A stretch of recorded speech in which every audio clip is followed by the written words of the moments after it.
Orang lain mungkin tidak tahu apa yang dikatakan Christine Lee. Tapi Christine Lee tahu sangat jelas, kalau bukan arahan Eric Ling, hari ini dia sama sekali tidak mungkin menang dari Jack Lee yang kekuatannya besar seperti itu. Menghadapi orang yang kekuatannya lebih besar 3 kali lipat dari dirinya, hanya ini satu-satunya cara untuk menang. Sebelum pertandingan dimulai, sudah diketahui oleh Eric Ling. Christine Lee sendiri tidak bisa membayangkan betapa luar biasanya pemuda itu. Eric Ling tersenyum berkata, kekuatanmu sendiri kuat. Kekuatan mengambil kesempatan juga sangat bagus, terakhir juga karena fondasi tubuhmu yang stabil, bisa menahan 2 kali pukulan lawan. Kalau tidak, juga tidak bisa menang. Christine Lee yang sedari tadi raut wajahnya serius, menunjukkan senyuman, yang paling penting karena arahan yang kamu berikan benar. Christine Lee duduk di sofa, mengobrol santai dengan Eric Ling. Selain itu juga bersiap menonton 2 babak pertandingan tinju kelas berlian selanjutnya. Bintang kelas berlian, pembagiannya lebih ketat. Sekarang Christine Lee meskipun juga petinju kelas berlian, tapi belum memiliki bintang. Perlu memenangkan 1 babak baru bisa menjadi master tinju kelas berlian bintang 1. Christine Lee setelah memenangkan pertandingan besar sama sekali tidak sombong, sikapnya malah sangat rendah hati. Rendah hati melihat pertandingan berikutnya. Bagi orang sekelas dia, setiap pertandingan kelas berlian bisa membuat dia belajar banyak. Pertandingan kelas berlian babak pertama, 2 orang petinju bintang 1. Yang satu laki-laki bertubuh tinggi, yang satu lagi laki-laki yang tubuhnya lebih kekar dari Jack Lee, 3 kali lipat darinya. Baru bisa saling menyerang. Laki-laki bertubuh tinggi mulai kalah. Christine Lee meletakkan kedua tangan di dagu, matanya bahkan tidak berkedip, berkata, pria bertubuh tinggi itu akan kalah. Dia sama denganku, menghadapi lawan yang kekuatannya tidak sebanding dengan diri sendiri. Lawan yang seperti ini, sangat sulit bisa memukul dia. Berat badan tidak dipedulikan di pertandingan level, orang yang berat badannya ringan sangat dirugikan. Ini juga kenapa di pertandingan angkat berat, pertarungan dibagi berdasarkan berat badan, untuk menghilangkan persaingan tidak sehat yang disebabkan oleh ketidakseimbangan berat badan. Atlet dengan berat badan 60 kg dengan atlet berat badan 120 kg, saling beradu. Pasti kalah. Tapi tinju adalah pertarungan hidup dan mati yang nyata, latihannya adalah keterampilan bertarung. Di medan perang, tentu tidak membedakan berat badan. Pertarungan hidup dan mati, mana ada keadilan. Di medan perang, siapa yang mempedulikan berat badanmu? Eric Ling berkata, pria bertubuh tinggi ingin meniru kamu, tetapi pria kekar sudah bersiap. Pria bertubuh tinggi tidak memiliki keberanian sepertimu. Dia tidak berani melawan tinjuan lawan. Kalah. Saat ucapan terlontar, pria bertubuh tinggi terpukul, muntah darah dan terluka berat. Pria bertubuh kekar, memenangkan pertandingan, mendapat gelar Master Tinju kelas berlian bintang 2, sama peringkatnya dengan Romy yang ada di samping Steve Song. Ekspresi wajah Christine Lee sangat serius, bahkan dia lupa tepuk tangan. Kenapa? Takut orang seperti ini akan menjadi lawanmu nanti. Eric Ling meneguk bir, berkata. Christine Lee menganggukkan kepala, iya, melawan orang yang berat badannya melebihi diri sendiri adalah kesulitan terbesarku. Idemu meskipun berhasil, tapi bukan setiap kali bisa digunakan. Eric Ling berkata, itu karena kamu memiliki terlalu sedikit pertarungan, tidak memiliki cukup pengalaman untuk bertarung melawan master seperti itu. Sebenarnya, orang seperti itu juga sangat mudah untuk dilawan. Christine Lee dengan ragu bertanya, benarkah? Eric Ling berkata, tentu saja. Ada kesempatan kamu akan tahu. Christine Lee memiringkan tubuh ke arah Eric Ling, berkata dengan tersenyum, kalau kamu, bagaimana kamu melawannya? Eric Ling berkata, pindah posisi, kecepatan serangan, meledak dalam sekejap. Christine Lee dengan sangat serius minta diajari, pindah posisi. Eric Ling berkata, kalau posisimu cukup bagus, bisa menghindari semua serangan lawan. Kekuatan lawan mau sebesar apa, kalau tidak bisa mengenai kamu, juga tidak ada gunanya. Christine Lee merasa menemukan belahan jiwa, bagaimana dengan kecepatan serangan?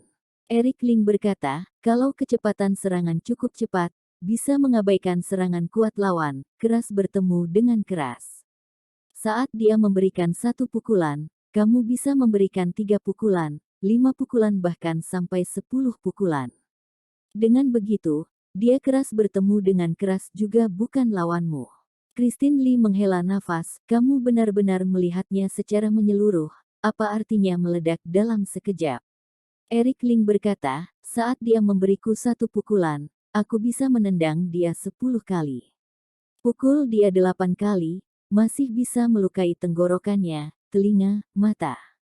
Meskipun kekuatan satu pukulanku tidak bisa dibandingkan dengan dia, tapi ledakan seranganku 10 kali lipat darinya, menghancurkan lawan dalam hitungan menit. Bagus yang kamu katakan. Christine Lee mulai memanggil Eric Ling dengan sebutan saudara. Seakan seperti teman baik selama bertahun-tahun. Eric Ling melirik Legolas si yang ada di samping, menyindir berkata, semua ini Lego yang mengajariku, dia suka main game, ini cara pembunuh bermain melawan tank di dalam game. Christine Lee kecewa, tidak lagi tertarik, ternyata game, pantas saja kamu mengatakan dengan begitu baik. Semua ini hanya teori, saat dipraktekkan kemungkinan besar tidak bisa dilakukan. Pindah posisi, kecepatan serangan dan ledakan dalam sekejap harus bisa mencapai 2 kali lipat lawan. Ini sangat sulit dilakukan. Saat ini, babak terakhir pertandingan dimulai. Nicholas Chen melawan Arnold Zhang, pria bertubuh kekar yang menang barusan. Arnold Zhang barusan mendapatkan berlian bintang 2, sedangkan Nicholas Chen masih berlian bintang 1. Perbedaannya sangat tampak. Setelah Nicholas Chen naik ke arena, seketika menarik kekhawatiran tidak sedikit orang. Tubuh Nicholas Chen lebih kurus dibandingkan pria bertubuh tinggi barusan. Berat badan Arnold Zhang 4 kali lipat berat badan Nicholas Chen. Nicholas Chen pasti kalah. Christine Lee menghela nafas. Eric Ling menggelengkan kepala, Arnold Zhang yang kalah. Christine Lee berkata, bagaimana mungkin? Eric Ling tersenyum berkata, ingat yang barusan aku katakan, kamu lihat nanti kamu akan tahu.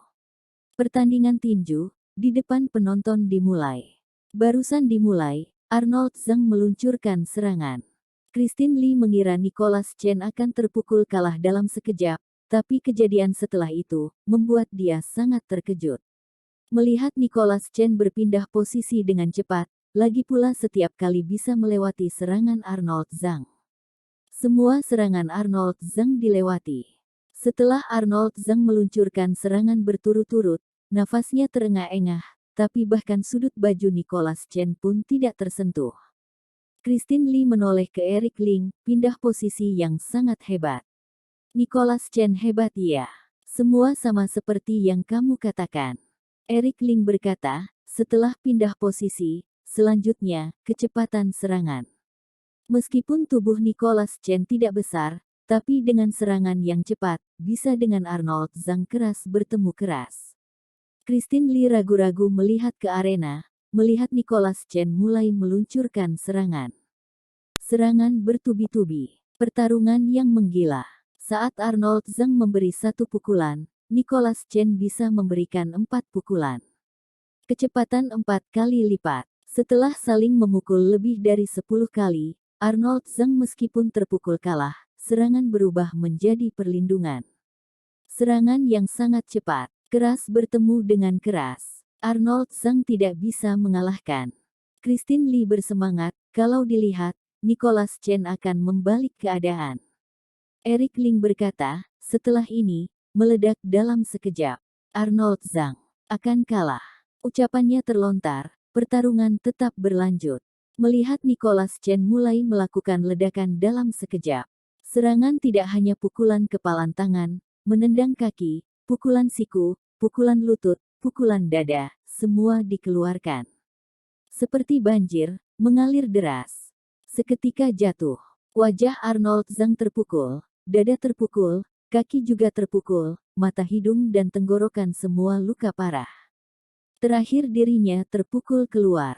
Terpukul keluar dengan darah segar bercucuran, seperti ikan mati yang jatuh di lantai, tidak bergerak. Langsung pingsan. Hore! Tepuk tangan bergema. Nicholas Chen berdiri di tengah stadion tinju Zongyang, menikmati pujian semua orang. Pertandingan kelas berlian babak ini dimenangkan oleh Nicholas Chen. Selamat Nicholas Chen menjadi petinju kelas berlian bintang 2. Suara moderator terdengar. Sebenarnya masih harus diumumkan bintang Arnold Zhang turun menjadi petinju kelas berlian bintang 1. Tapi bintang turun akan membuat malu petinju, biasanya tidak akan diumumkan. Bagaimanapun juga semua orang juga tahu. Pertandingan 5 babak berakhir dengan sempurna. Sekarang silakan penonton meninggalkan stadion, kami akan mengosongkan tempat. Setelah ini akan diadakan rapat besar asosiasi tinju. Moderator memerintahkan satpam untuk mengosongkan stadion. Penonton meninggalkan tempat. Penonton yang ada di baris belakang pergi seperti aliran air. Stadion tinju yang awalnya ramai, dengan cepat menjadi kosong. Hanya tersisa penonton yang ada di baris depan sangat sedikit masih antri, menunggu keluar. Christine Lee sekarang masih belum percaya, menarik nafas dalam-dalam, Nicholas Chen sangat hebat. Tidak salah menjadi master tinju di asosiasi. Aku dibandingkan dengan dia, seperti kunang-kunang dibandingkan dengan matahari dan bulan. Anggap aku latihan lagi 10 tahun. Takutnya masih bukan lawan Nicholas Chen. Tuan, teori yang kamu katakan, benar-benar tidak ada bandingannya. Meskipun sangat sulit dilakukan, tapi benar-benar merupakan satu-satunya kesempatan. Eric Ling berkata, bukan apa-apa. Tuan siapa namamu? Kalau boleh, minta nomor telepon bagaimana? Nanti aku mau saling belajar denganmu. Christine Lee mulai meminta nomor telepon. Eric Ling, saling belajar seperti ini lebih baik kamu berhati-hati. Eric Ling tertawa. Iya, aku bisa merasakan, kamu bukan orang biasa. Saling belajar denganmu, bisa membuat kemampuan bertarungku meningkat. Christine Lee berkata, meskipun kamu bukan lawan Nicholas Chen, sedangkan aku dalam 10 tahun tidak bisa melebihi Nicholas Chen, tapi aku tidak akan melepaskan satupun kesempatan yang bisa membuat aku menjadi kuat. Eric Ling menggelengkan kepala berkata, kamu juga terlalu menganggap hebat Nicholas Chen. Christine Lee berkata, dia barusan mengeluarkan cara yang mengejutkan, penampilan yang sempurna, benar-benar sangat hebat, kamu tidak merasa seperti itu. Eric Ling menghela nafas, menuangkan bir ke gelas sampai penuh, kalau begitu, aku tunjukkan padamu apa yang disebut dengan cara yang sempurna. Eric Ling berdiri, ikut dengan tim meninggalkan tempat. Christine Lee penasaran dalam hati, dengan cepat mengikuti.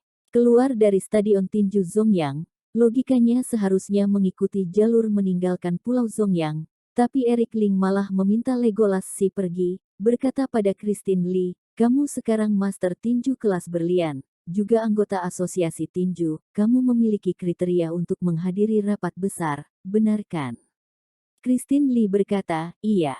Tapi aku tidak tertarik dengan rapat besar seperti ini. Eric Ling berkata, bawa aku pergi. Christine Lee dengan penasaran melihat Eric Ling, apa yang ingin kamu lakukan?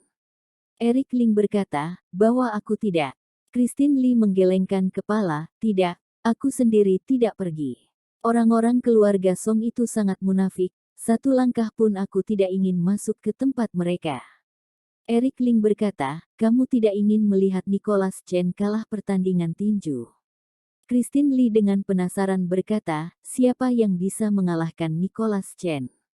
Jauh di langit, dekat di depanmu. Eric Ling berkata. Christine Lee menoleh, di sekitar tidak ada orang, bagaimana aku bisa melihat? Apa itu kamu? Kamu mau turun tangan mengalahkan Nicholas Chen? Eric Ling berkata, bukan mengalahkan, hanya membunuh. Christine Lee menghela nafas, Tuan, kamu jangan bercanda. Kamu lihat aku seperti orang yang sedang bercanda. Eric Ling menjadi serius. Christine Lee dikejutkan oleh ucapan ini, saat kembali melihat Eric Ling, lebih serius, aku ingin lihat. Demi melihat pertarungan, hari ini aku masuk ke pintu keluarga Song. Tunjukkan jalan. Christine Lee membawa Eric Ling, tiba di rumah paling besar di Pulau Zongyang. Rumah besar yang sangat luas, menempati lahan seluas ribuan hektar.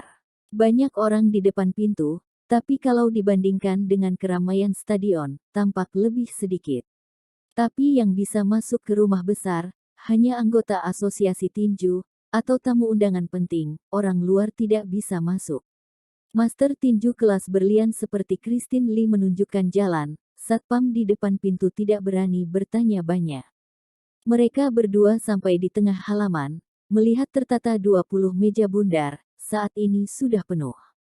Christine Lee menarik Eric Ling ke tempat paling ujung duduk di sana, dengan suara pelan mengingatkan, yang duduk di sini sebagian besar anggota asosiasi. Wakil Ketua Majelis Fuad Jiang juga akan hadir. Bahkan Ketua Majelis Bobby Song mungkin juga akan hadir. Kamu yakin kamu mau di sini? Eric Ling tidak menjawab, menuangkan segelas bir untuk dirinya sendiri, dengan pelan meneguknya. Steve Song dengan semangat, semuanya. Bos besar asosiasi tinju akan datang, termasuk ayahku juga akan datang. Selesai bicara, semua orang yang hadir mulai duduk dengan baik, pandangan tertuju ke arah pintu gerbang. Bobby Song. Dia kepala keluarga Song, ketua majelis dunia tinju bawah tanah, bos paling besar. Menghentakkan kaki, seluruh kota Zhonghai akan terjadi gempa. Wakil Ketua Majelis Fuad Jiang tiba. Disertai dengan suara yang keras, Fuad Jiang masuk. Tepuk tangan bergema. Master tinju kelas berlian bintang 7 di asosiasi, Master tinju kelas berlian pertama, Hardy Zhang. Seorang pria berusia 40 tahunan, mengenakan setelan jas berwarna merah, perawakannya tinggi, dengan alis tebal datang. Hardy Zhang, Asosiasi Tinju di Zhonghai petinju pertama kelas berlian ke-13. Master pertama yang memimpin semua master tinju kelas berlian. Orang yang sangat hebat. Tepuk tangan bergema. Ketua Majelis SPZ Brian Ma tiba. Ketua Majelis Brian Ma bos besar seperti ini, bisa datang. Orang-orang yang hadir tepuk tangan lebih keras. Ketua Majelis Asosiasi Tinju Bobby Song tiba. Di depan tatapan mata banyak orang, seorang pria berusia 60 tahunan dengan setelan tunik, berjalan dengan mantap, masuk. Semua orang di tempat berdiri, dengan hormat berkata, "Selamat datang Ketua Majelis." Ini, benar-benar bos paling besar. Orang tua dinasti Tang yang berkuasa. Eric Ling saat ini juga mengangkat kepala, melihat ke depan. Eric Ling sudah pernah bertemu dengan Brian Ma, dan juga pernah bertemu dengan Tuan Dinasti Tang. Gaya kedua orang itu sangat imajinatif dan menyenangkan. Ketika berbincang-bincang dengan mereka berdua, kamu akan merasa bahwa pihak lain bagaikan sebuah lautan lepas, yang tenang, tidak berdasar dan juga tidak memiliki batas. Tapi Bobby Song, meskipun namanya mengandung dua kata penuh cerita, tapi dia membawa perasaan seperti pedang yang sudah dipoles selama 10 tahun. Membawa keunggulan di mana-mana, memberi paksaan di mana-mana. Kuat dan garang, adalah karakter yang sangat kejam. Di tengah sorak-sorai orang yang ramai, beberapa petinggi itu masuk ke dalam venue, dan duduk di posisi utama. Tapi kedua mata Christine Lee terbakar, dan dia berkata dengan suara rendah, "Dasar sekelompok bajingan. Binatang buas. Mereka di sini hanyalah sekedar memamerkan kemampuannya saja." Eric Ling melirik ke arah Christine Lee, dan bertanya dengan tidak berdaya, "Kamu adalah salah seorang yang ditendang keluar oleh Bobby Song dari keluarga Song bukan?"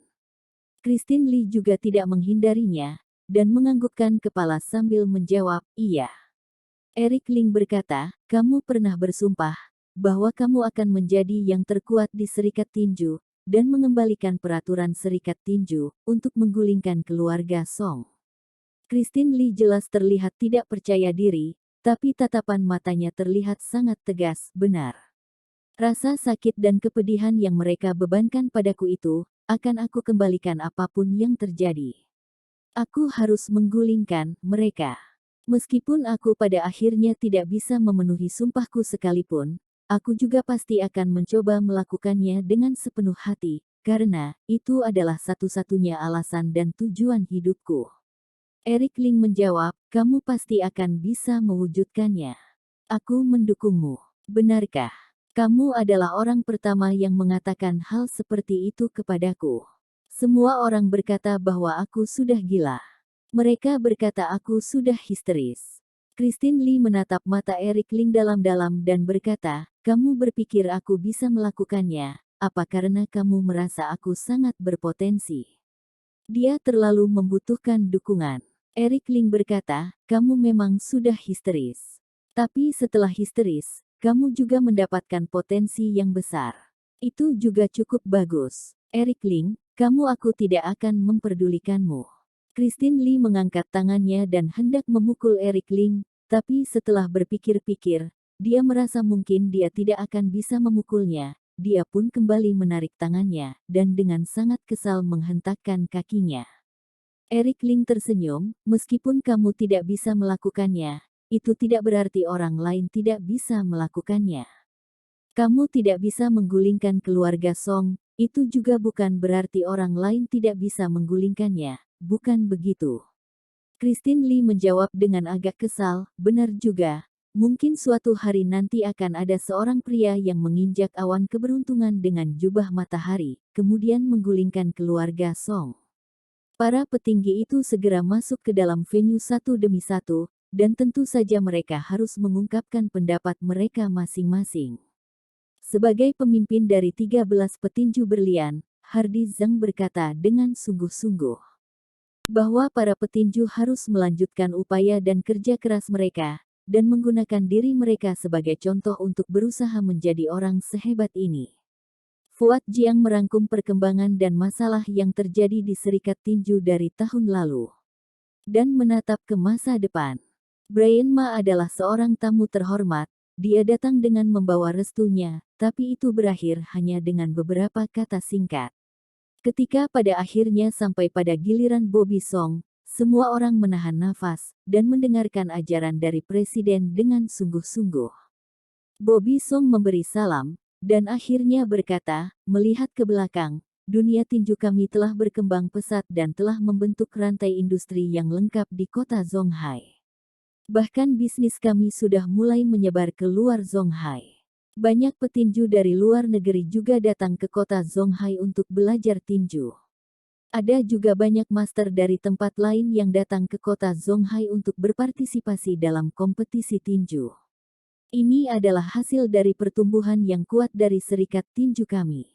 Tahun depan, kami memutuskan untuk masuk ke dalam persatuan besar, dan melanjutkan perkembangan Serikat Tinju Zhonghai kita ini, untuk bisa keluar dari Zhonghai. Kata-katanya itu sungguh menarik bagi semua orang dan membuat mereka semua bertepuk tangan.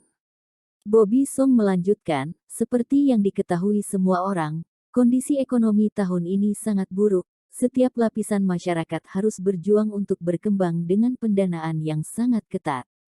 Meskipun perkembangan Serikat Tinju kita ini cukup baik, ini adalah hasil kerja keras dari Serikat para pekerja. Tahun lalu, Serikat Pekerja sudah mengeluarkan biaya yang cukup besar.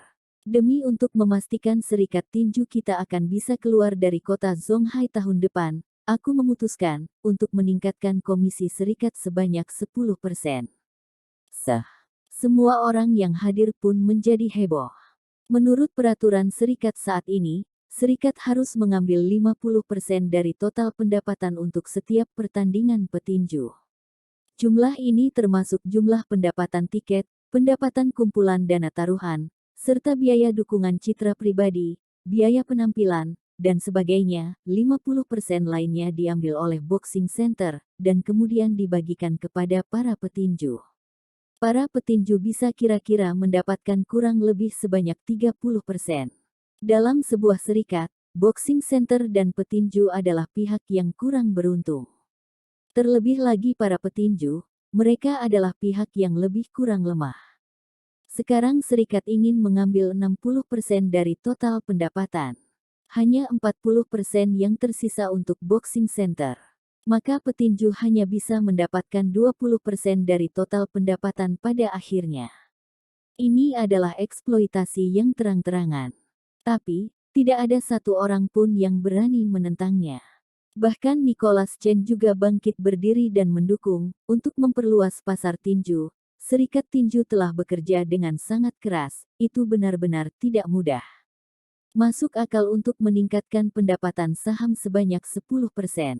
Aku pikir keputusan ini diperlukan untuk pengembangan serikat tinju yang berkelanjutan dan untuk meningkatkan pendapatan petinju. Romi juga mendukung dengan suara lantang, benar sekali, selama serikat tinju bisa berkembang dengan pesat, barulah kami para petinju bisa mendapatkan pemasukan yang lebih baik. Serikat tinju membutuhkan dana dalam jumlah besar untuk membuka pasar, selama pasar berkembang, bahkan jika proporsi petinju dikurangi, pendapatan total mereka pun akan tetap meningkat. Suara para pendukung tidaklah sedikit. Tapi lebih banyak orang yang tidak mengungkapkan apapun. Para pemilik boxing center yang ada di situ, dalam hati juga merasa muram. Ini sama saja dengan memalak uang mereka, meskipun mereka tahu mereka tidak bisa menyangkalnya. Tapi mereka juga tidak bersedia untuk mendukung secara terang-terangan. Bobby Song melihat semua itu di hadapan matanya, lalu bertanya, Fuad Jiang, bagaimana menurutmu? Raut wajah Fuad Jiang tampak muram, dan dia melirik ke arah Eric Ling dari sudut matanya, dan pada akhirnya bertanya dengan suara berat, aku rasa ini tidak adil. Oh, apa maksudmu? Sorot mata Bobby Song menjadi dingin, dan suhu temperatur di sekelilingnya terasa seperti turun beberapa derajat. Fuad Jiang ini adalah adik seperguruannya selama ini, dan dia selalu mengikuti semua perintahnya, sekarang dia berani menentangnya. Fuad Jiang berkata, hal yang dikatakan Presiden Song itu memang adalah suatu kenyataan. Serikat pekerja memperluas pasar dan menetapkan aturan. Boxing center beroperasi di bawah aturan ini untuk menghasilkan uang. Selama bertahun-tahun, ekosistem yang sempurna ini telah terbentuk. Serikat pekerja mengambil 50% dari pendapatan, yang tidak pernah berubah dalam beberapa dekade. Sekarang karena kondisi lingkungan yang cukup buruk, serikat pekerja harus meningkatkan rasio saham, ini tidak masalah. Tetapi dengan terburu-buru menaikkan 10%, aku khawatir banyak boxing center tidak akan punya waktu untuk merespons, dan itu akan mudah menyebabkan putusnya rantai modal dan menyebabkan banyak boxing center ditutup. Menurutku, hal ini bisa dilakukan dengan tidak terburu-buru, untuk memberi waktu bagi semua orang. Tahun depan dimulai dengan meningkatkan komisi sebanyak 5%, kemudian meningkatkannya secara perlahan selama 3 tahun ke depan, setelah 3 tahun barulah meningkatkan sampai 10%. Dengan begitu, bisa membuat serikat tinju menjadi lebih stabil, dan tidak akan menyebabkan guncangan yang begitu besar. Terhadap serikat tinju, dan juga terhadap setiap boxing center, itu akan menjadi sebuah hal yang baik. Fuad Jiang mengatakannya dengan sangat sempurna, dia tidak sepenuhnya menyangkal Bobby Song, dan juga memberi waktu yang cukup untuk boxing center, untuk menjaga perasaan para pemilik boxing center. Seketika itu juga dia mendapatkan dukungan dari begitu banyak orang. Bobby Song juga menganggukkan kepala kepadanya, lalu berkata, karena wakil ketua majelis sudah berkata demikian, aku menyetujuinya. Kita akan melakukan seperti demikian. Fuad Jiang menjawab, baik, aku akan mengurus semua hal ini dengan baik demi ketua majelis. Agar jangan sampai ada turbulensi yang terjadi di dunia tinju. Bobby Song merasa sangat puas, lalu melanjutkan berkata, hal ini sudah selesai dibicarakan. Ada satu hal lain, yang ingin aku bicarakan secara khusus, aku harap semua orang yang di sini memperhatikannya baik-baik. Serikat tinju dengan tegas melarang adanya balas dendam pribadi antara para petinju, ini adalah peraturan dari serikat tinju, dan juga janji kepada boxing center, beberapa tahun terakhir ini, semuanya bisa mengikuti pertandingan tinju hitam di bawah peraturan ini. Tapi akhir-akhir ini ada suatu hal yang sangat buruk yang sudah terjadi. Ada seseorang yang demi balas dendam pribadinya, menggulingkan boxing center perusahaan Chen. Ketika hal tersebut dikatakan, semua orang yang ada di situ tersentak. Terutama Larry Chen dan Anton Lu yang duduk di situ dengan semakin canggung. Wajah keduanya menjadi pucat pasi. Wajah Nicholas Chen dan Bisma Rui tampak begitu bangga. Bobby Song melanjutkan berkata, tindakan ini jelas sudah melanggar peraturan serikat tinju. Untuk memperbaiki suasana buruk ini, Nicholas Chen sudah menggulingkan Lamar Boxing Center, dan itu memakan cukup banyak korban. Serikat tinju sendiri memiliki begitu banyak kritik terhadap Nicholas Chen. Aku di sini hendak mengklarifikasi bahwa sebelum Nicholas Chen melakukan hal tersebut, dia sudah melapor kepadaku, dan aku menyetujuinya. Orang yang merusak sistem boxing center harus membayar harganya. Larry Chen, kamu pantas dihukum. Saat mengatakan kalimat yang paling terakhir, nada suara Bobby Song tiba-tiba menjadi sangat keras, membuat bumi seolah ikut bergetar.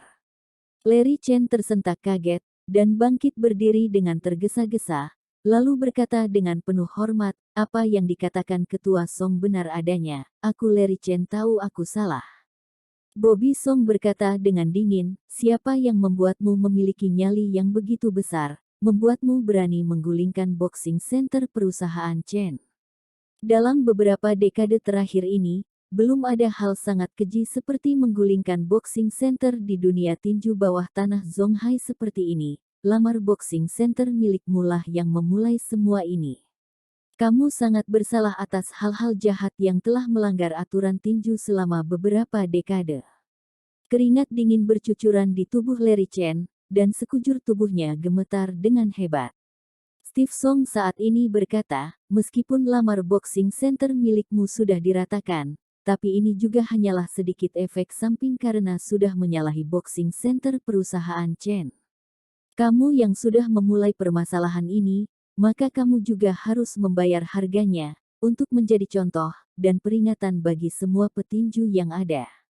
Nicholas Chen berkata, Larry Chen tidak hanya memulai permasalahan ini, dia juga berusaha menggulingkan boxing center perusahaan Chen saat aku tidak ada. Ini adalah suatu tindakan yang pengecut dan sangat kejam. Jika aku berada di Zonghai, apa kamu Larry Chen juga akan berusaha untuk menggulingkan boxing center perusahaan Chen? Dalam waktu beberapa menit aku akan sanggup membunuhmu. Saat ini, sebelum kamu menerima hukuman dari serikat tinju, minta maaflah dulu kepadaku. Jangan sampai setelah menerima hukuman nanti, bahkan nyawamu pun sudah melayang. Larry Chen tampak pucat pasi dan penuh dengan keringat dingin.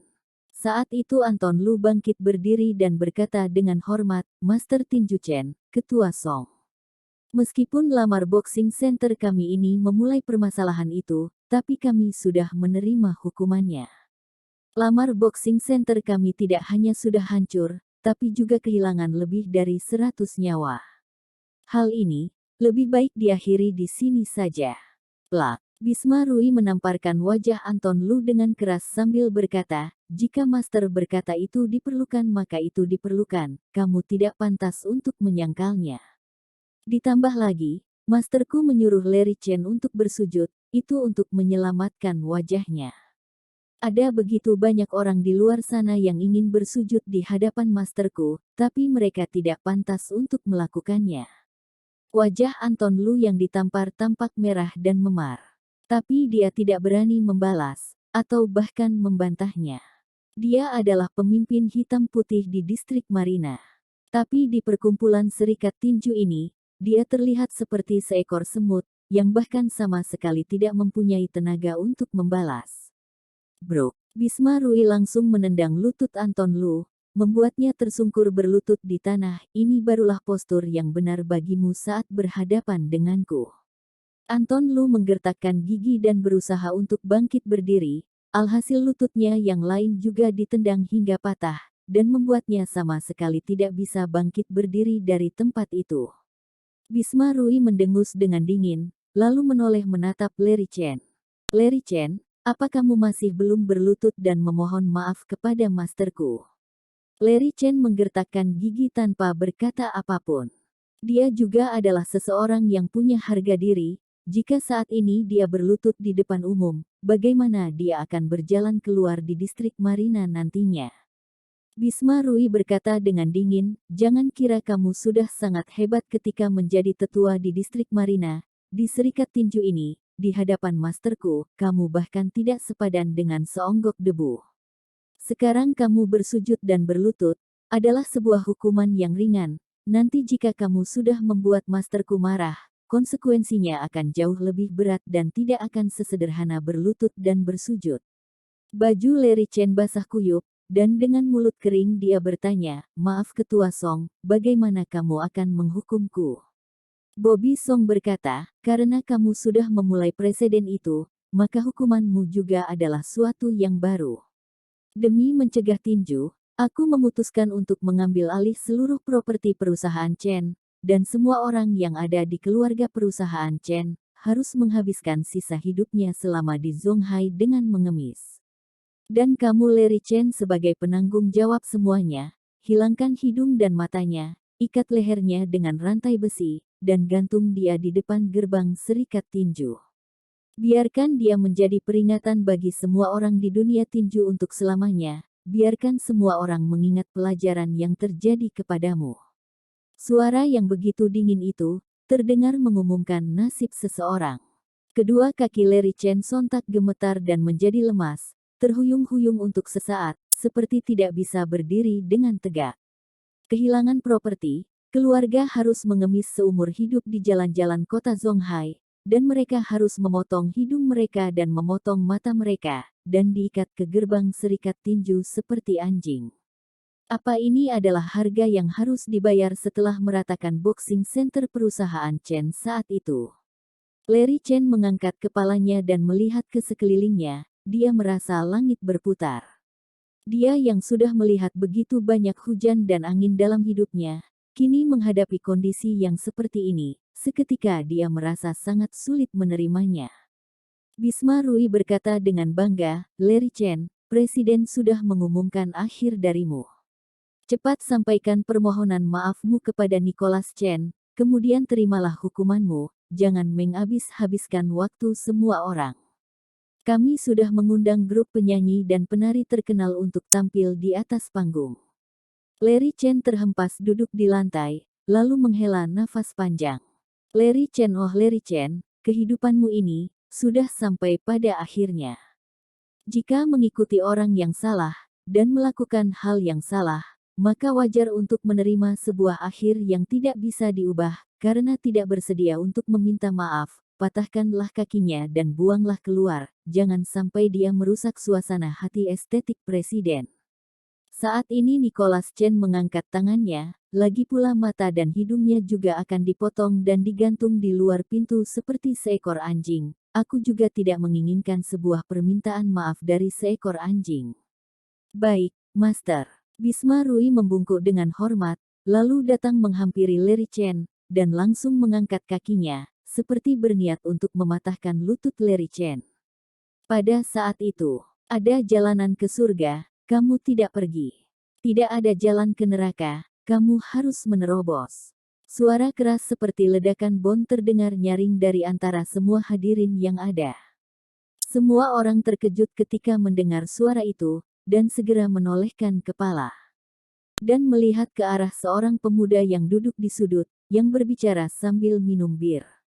Orang itu, tidak lain tidak bukan adalah Eric Ling.